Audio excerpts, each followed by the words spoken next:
The other opportunity that hemp provides is with 11% oil remaining in the meal, that reduces some of the dustiness of the diet. So that's a plus, and it makes the diet more palatable. That's right. Today we're talking about hemp seed as chicken feed. The voice you heard was that of Dr. Paul Patterson, professor of poultry science and poultry nutrition at Penn State University. And this is the Lancaster Farming Podcast. I'm your host, Eric Herlock, and today we're going to talk chicken feed with Dr. Patterson. We'll hear about how the nutritional profile of hemp could change things for the industry, especially the organic industry, thanks to an essential amino acid called methionine. Stick around.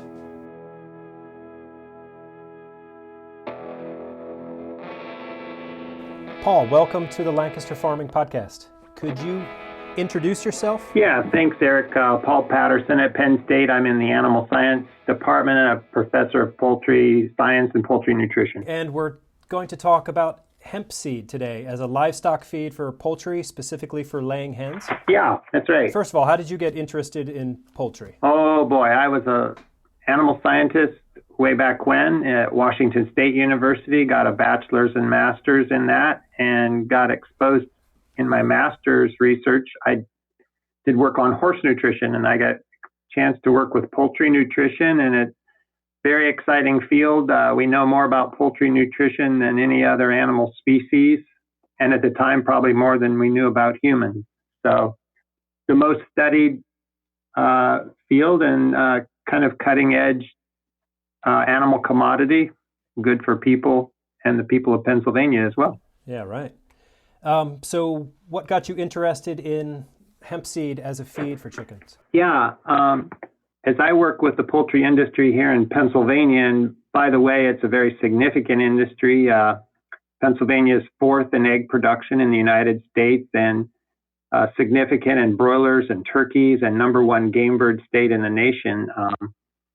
So I get involved in feeding and helping formulate diets for all these birds. And I've been interested especially in the organic niche, organic production of poultry meat and eggs. Sure. And that has some special requirements that disallow synthetic ingredients. The one synthetic ingredient they still allow in organic poultry diets is the essential amino acid methionine. And so I've been looking for alternatives to synthetic methionine because the National Organic Standards Board has been looking to sunset or eliminate synthetic methionine in the diets of organic poultry. So I've been looking for natural sources, and we've been looking across the board at Brazil nut meal, black soldier flies, all kind of unusual feed ingredients, looking for those that have a high concentration of this essential amino acid methionine. Okay. And that's why I became interested in hemp seed products, because they're a pretty good source of protein and methionine. But isn't it illegal to feed livestock hemp seed at this point? That's correct. That's one of the challenges. Right. However, I came across a report that was sanctioned by the Washington State Department of Agriculture. Okay. Because there are a lot of people looking at hemp seed and hemp products for agricultural application.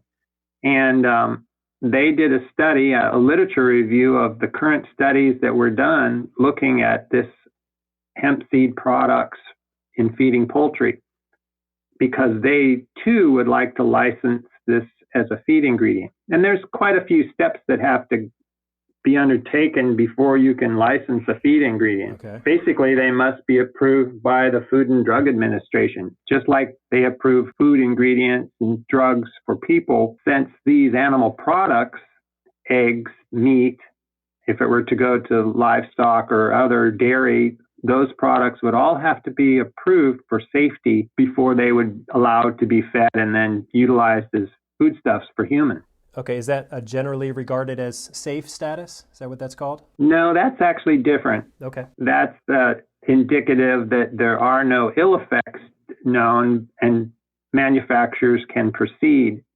But that's not true of an ingredient like this. This would have to undergo some safety evaluations and demonstrate several steps to the American feed control officials. And then once they would sign off, FDA would look at the data and then decide if it's still safe for humans. Will the 2018 Farm Bill change that for poultry growers? Probably not. This hierarchy of steps has been in place for decades. There are state feed animal control officials in every state, and Pennsylvania has people that sit on that ingredient approval board as well. And they have scientific committees that review these feed ingredients. So that's an important first step, if you will. Okay, so more research needs to be done. Yeah. Okay. And I'll tell you, the basic conclusion from the Washington State Department of Agriculture was that it looks very promising. The nutritional profile of hemp seed products for laying hens, for egg production is very good. They have a good complement of essential fatty acids, a good complement of protein and essential amino acids and energy. And there were no safety issues in any of the literature where laying hens were fed up to 30% of their diet as either hemp seed or hemp seed meal.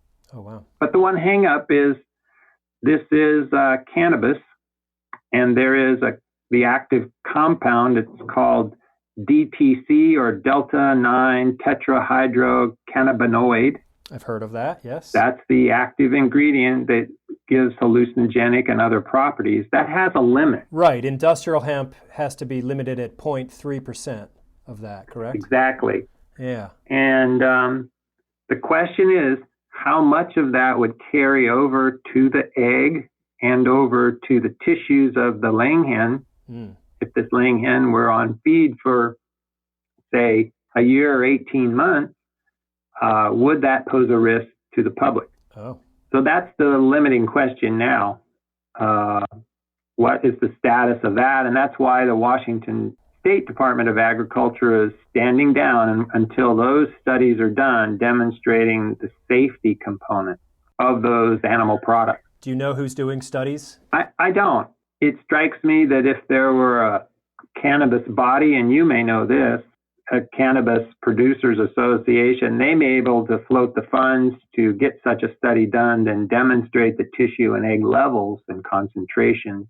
There's some other examples, other countries that have established some thresholds that the United States may look to as a threshold level of concentrations. Okay. There's some literature there that might prove useful.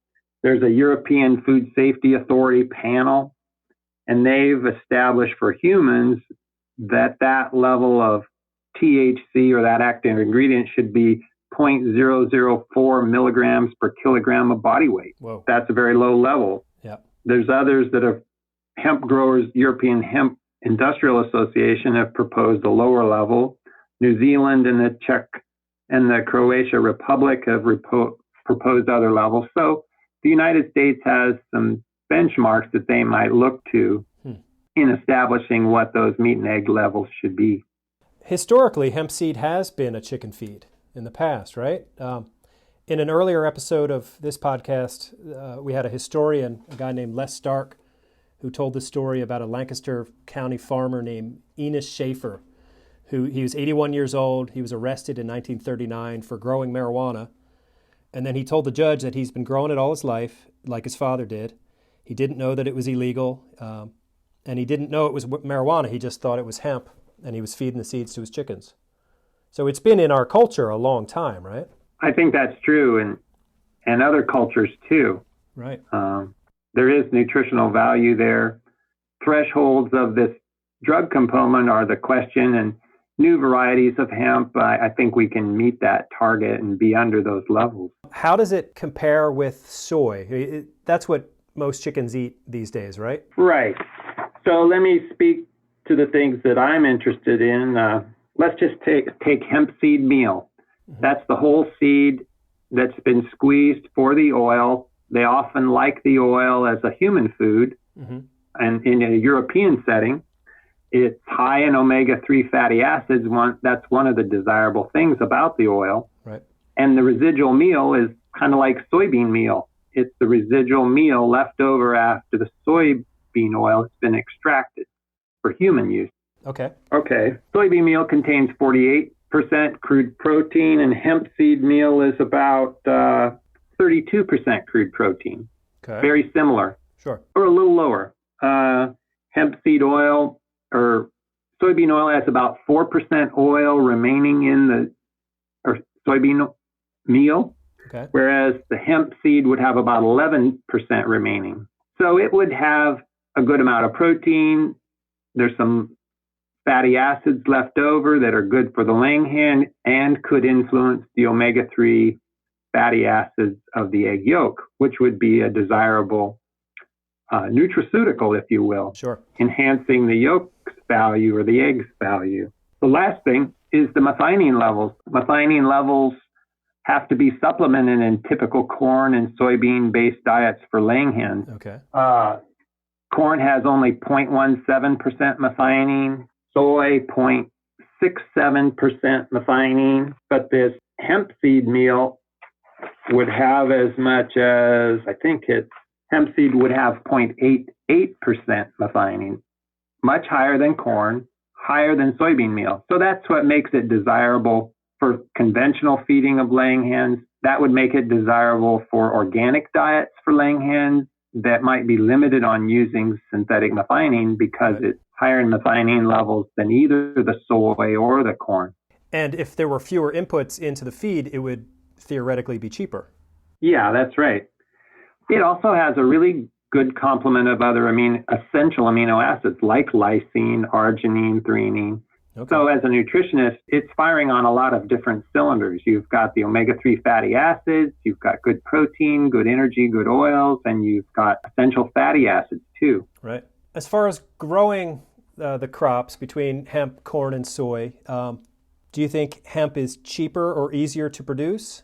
Like acre per acre. Do you get more hemp seed per acre than soy or corn? That's something I know nothing about, and I would be interested in the agronomic piece. Right. What would be the yield per acre? We might get 150 bushels per acre on corn or more. What would the yield be of hemp seed? That would be a great question in our area. Do you foresee hemp seed being like a disruptive force in the poultry industry?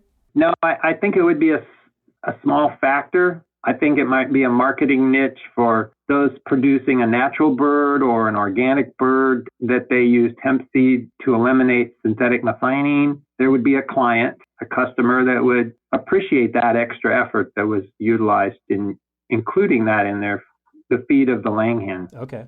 I don't think it'll be terribly mainstream. Right. I'm always reminded by my agronomy friends here at Penn State that we need some rotation crops for corn and soy. So maybe hemp would be a good rotation crop. Anytime you rotate crops, you eliminate some of the insects and pests, you eliminate some of the weeds as you rotate these crops. Helps for organic production and elimination of pesticides and herbicides. So It's another possibility in a crop rotation program, perhaps. Yeah, I was talking to the farmer over at the Rodale Institute, and he's very excited to get hemp in his 5-year rotation. They just finished their second year of growing hemp there now.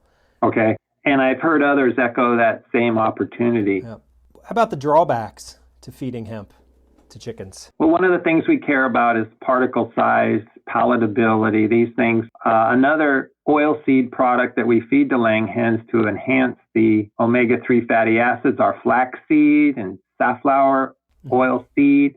These are very small seeds, and grain bins and threshing equipment can lose these very tiny seeds. It's my understanding these seeds are very small, and it takes good control to not lose yield, lose product.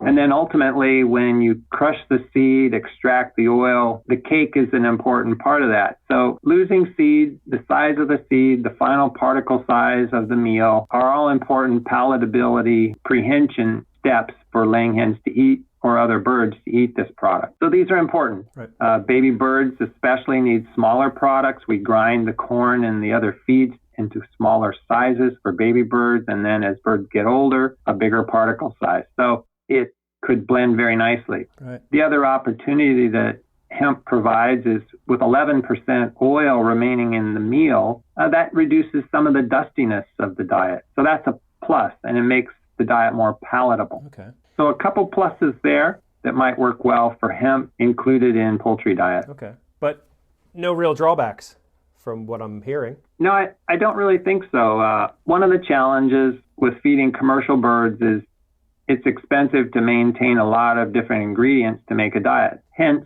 the simplicity of feeding corn and soybean-based diet. But Pennsylvania is the largest food manufacturer in the United States. So we use byproduct feeds like bakery byproduct meal, brewer's grains, distiller's grains. We use byproduct food feeds in livestock diets that can't be utilized in the human food chain. Okay. So we're already doing that. So a product like hemp seed that might be utilized for other reasons could fit in well, perhaps. It does require an additional bin. We do need good uniformity. That's an important part of formulating poultry diets. It's very precision nutrition using least cost formulations. So uniformity of the varieties and the quality is really important. Okay. So if growers were to jump into this, they would want to coordinate and provide a reputable source of this hemp seed meal that was processed to the right protein and oil level. So therein requires a processor. Right. Unless you're going to feed the whole seed, which is another possibility, but you might be wasting the oil. So that's another step in the process is the whole grain, and then this processing or extrusion of the oil, and then generating this meal. So that takes an intermediate party in the process. In your opinion, what could farmers, either poultry farmers or crop farmers, be doing now to sort of prepare themselves for hemp? Yeah, that's a good question. If there were a Hemp Growers Association, I think they could probably fund the research to demonstrate the safety component of either poultry meat and eggs or other livestock to facilitate this approval by FDA. And then before the industry is going to poultry farmers are going to want to feed it, they're going to want this demonstrated to them that it's a suitable feed ingredient, that they're not losing performance in terms of body weight, in terms of egg production, egg size. There has to be some demonstrations done to facilitate its application and use. And then finally, the price. The price has to be right. If one individual is looking to make a killing on the meal, if the price doesn't forecast correctly, it won't get pulled into the diets of poultry. Again, the poultry industry and the livestock industry today formulates on a least cost basis. And if the price isn't right, it won't get pulled into the diet. How can farmers avoid getting taken advantage of or getting the short end of the stick in all of this? I think we have to have clear outlets for the product. And I think that will come. We're seeing it in the West Coast, in California and Washington and other states that have approved the use of cannabis in certain levels. The hemp seed will kind of probably follow that same path. And there'll be a clientele that are looking for this product. Again, knowing full well that it doesn't contain any THC, but they may seek it out for other purposes. Sure. Were you involved in any of the Penn State hemp research trials this year or last year? I have not. I've been involved in two recent studies working with FDA and that American Feed Control officials. We did some studies with the black soldier fly larva meal. Okay. We've done some other studies recycling poultry waste products where we pull the minerals out of the waste products and recycle them as calcium and phosphate supplements. Oh, wow. So these are the kind of things that AFCO and FDA get involved with in making rulings. So hemp would be in that similar category, defining it as a new feed ingredient. Okay. And all the safety and residue trials have to be done to demonstrate safety for the animal and safety for the public. So more research, more research, more research. I'm afraid so, before it gets into the egg counter. Well, what's the timeline, do you think, before hemp is, in the cycle? It's probably going to take a year or two just to get those safety trials done. I think it'll come on quickly, but it's not going to be commonplace anytime soon, I don't believe. Okay. I think you're looking at 4 to 6 years before you find producers that are selling eggs and or poultry products that are fed hemp seed meal or hemp seed products. And then you suppose they would market those products as such? I would think so. Again, well, you have experience with other hemp seed products. So I think that would be a niche. Right. A natural bird fed hemp seed and other ingredients would be a selling point. Livestock and poultry producers, ag people are always looking for a niche to separate them from the commodity markets, and this would be another opportunity. Paul, any other thoughts on hemp as a feed? I think your example of your early 20th century farmer in Lancaster is a good one. Poultry are good foragers, and they like seeds and nuts and grasses, and I think they would readily eat this product. And that was the reading that I learned through this Washington State review, was that there was no palatability issues. These birds readily ate these hemp seed meals and other products, the oil. They were very palatable and I think would make excellent poultry feed. And so from what I understand, it's a main ingredient in a lot of bird seed too, right? I didn't know that. If that's so, I'm interested to know that. Yeah, I think there's a fair amount of imported hemp seed in bird seed. Okay. That actually is one other concern I have, because right now, if we were to gear up quickly, we would rely on other sources, in China, and others are some of the biggest producers of hemp seeds. So therein lies a question of quality. And we would need standards of quality, standards of the THC, protein, and amino acids, as I mentioned. Formulate diets, you need these numbers. So quality control would be critical to American farmers and American poultry producers, and critical to the American public that they were meeting these quality criteria. So this is not backyard production. It needs to be mainstream and well researched.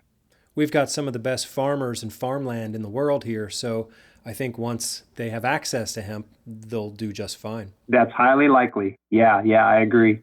Do you think the marijuana stigma around hemp matters anymore? It probably does for some, but again, there is a niche here. We're not feeding the world on this product, so there will be a niche for those people that want this product. I'm not worried about that. While there might be a stigma for some, there's another group of people that would be highly interested in buying this product, I believe. Well, Paul Patterson, thank you very much for joining us today on the Lancaster Farming Podcast. It's been a pleasure to talk to you. Likewise, Eric. Thanks so much. And thank you all for listening to today's show. Remember, if you have questions or comments or suggestions, send us an email to podcast@lancasterfarming.com.